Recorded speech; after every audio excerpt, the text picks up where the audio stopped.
On est de retour et on va d'ailleurs commencer cette émission avec le premier invité, celui qu'il fallait absolument avoir à nos micros parce que c'est l'organisateur en chef de ce tout premier salon des affaires de Sorel-Tracy, Laurent Cournoyer de Cournoyer Communication Marketing et de CJSO 101.7.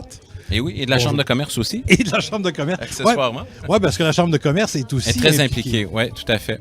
Alors, merci Pierre, merci Jean. Je pense que le message qu'on doit passer aujourd'hui, c'est d'inviter la population à venir visiter le Salon des affaires.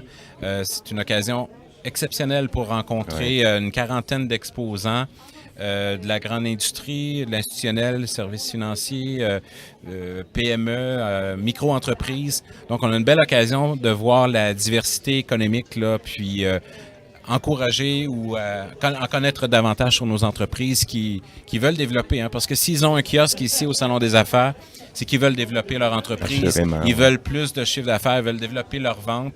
Donc, pour nous, en tant que consommateurs, c'est une belle occasion de découvrir ce qu'ils ont à offrir. Une belle occasion de découvrir, hein, Jean, parce que oui, les gens qui viennent ici constatent et découvrent ce que Laurent vient de dire, mais aussi les gens qui sont ici sont en plein réseautage. On les voit depuis le début de la journée. Hein. Ils se parlent entre eux, ils découvrent leurs produits et services les uns des autres. On a voulu en fait faire un happening de business là, d'entrepreneurs. Écoutez, avec nos 3 repas conférences aujourd'hui, avec des conférenciers d'envergure mondiale. Alors, près de 300-400 personnes vont assister à nos conférences organisées par la Chambre de commerce. Donc, ces gens-là, on les invite par la suite à venir visiter le salon, venir voir qu'est-ce qu'on a à offrir au niveau de notre tissu économique, au niveau de nos entrepreneurs, au niveau de nos entreprises de services. Donc, c'est une belle occasion. L'entrée, c'est gratuit. Et on est là jusqu'à 21h. Justement, il y a le réseautage des gens d'affaires, mais ce qu'il ne faut pas dédaigner non plus, c'est la découverte qui est présente pour les gens du grand public, que monsieur, madame, tout le monde ont à gagner de venir voir ça aussi. Puis, parce que de venir jauger le dynamisme du monde d'affaires, des affaires. Ça, on y tenait à ce que, premièrement, l'entrée soit gratuite et accessible à toute la population.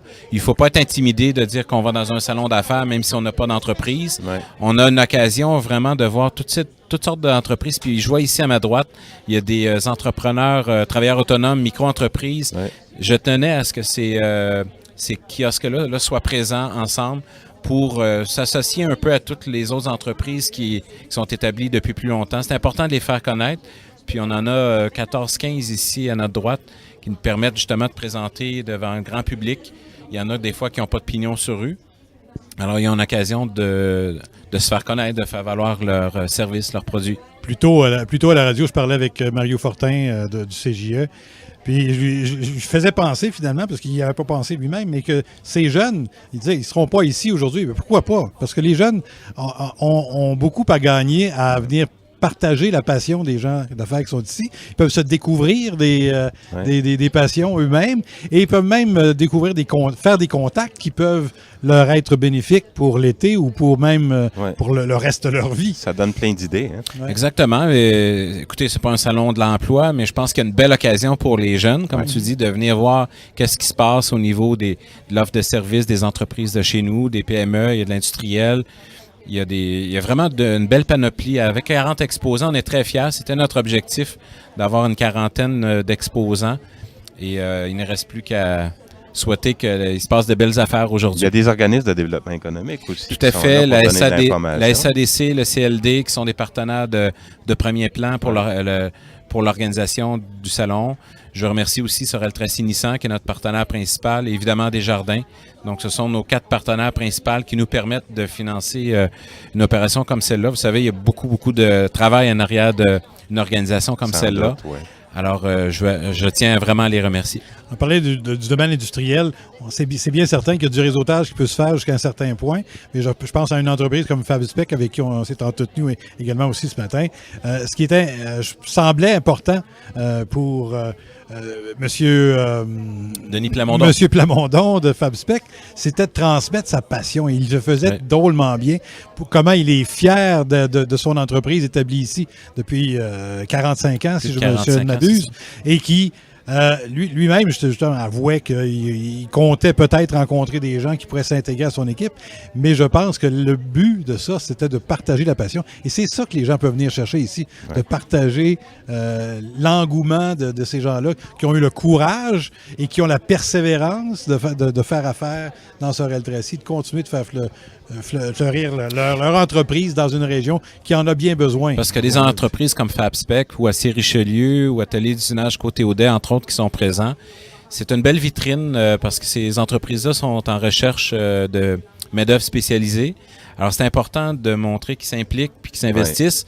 Et vous avez dans la salle plusieurs autres exposants qui sont leurs fournisseurs.